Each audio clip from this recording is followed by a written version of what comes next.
अस्सलाम वालेकुम व्यूअर्स, कैसे हैं आप लोग। बेबी यशवा ब्लॉग में आप सबको खुशामदीद। आज मैं आप लोगों के साथ एक छोटा सा टोटका या तजुर्बा जो भी कह रहे हैं वो मैं शेयर करने आई हूँ, क्योंकि मैं अभी बेबी यशवा को ये इस्तेमाल करवा रही हूँ, तो मैंने सोचा क्यों ना मैं आप लोगों के साथ भी ये शेयर कर लूँ। क्योंकि बेबी यशवा की ये पहली सर्दी है, तो उनको ठंड बहुत ज़्यादा लग रही है, उनको खांसी इस तरह का असरात ना हो जाए, इसी वजह से मेरी नानी माँ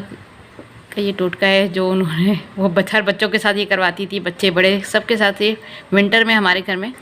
ज़रूर इस्तेमाल होता था कि छोटे बड़े सब इस्तेमाल करें, ताकि ये एक एंटीबायोटिक का काम भी करता है कि शहद और जायफल इन दोनों को मिक्स करके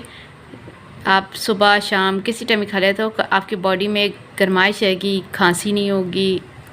चाहे वो बच्चे हों चाहे वो बड़े हों, किसी भी उम्र के लोग हों, वो ये थोड़ा थोड़ा इस्तेमाल कर लिया करें। इनके लिए सर्दियों के लिए ये बहुत अच्छी टिप है, तो मैंने सोचा क्यों ना मैं ये टिप आप लोगों के साथ शेयर करूं,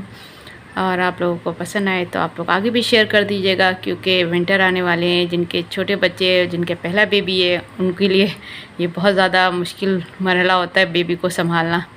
कि बेबी को ठंड लग गई है, बेबी को किस तरह से केयरिंग करना है। तो इस वजह से वैसे ये छोटी छोटी परेशानियां मुझे भी हुई मेरी, क्योंकि मेरी भी पहली बेबी है, लेकिन मुझे थोड़ी सी सेफ्टी इसलिए हो गई क्योंकि हमारे घर में काफ़ी छोटे छोटे बच्चे हैं, तो इस वजह से मुझे इन सब चीज़ों के बारे में पता है, और जो नहीं पता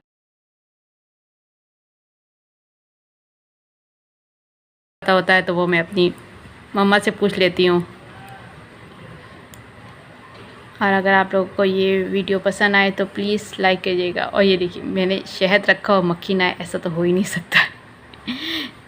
चलिए भाई, आप लोगों को अगर ये व्लॉग पसंद आए तो प्लीज़ इसको शेयर कर दीजिएगा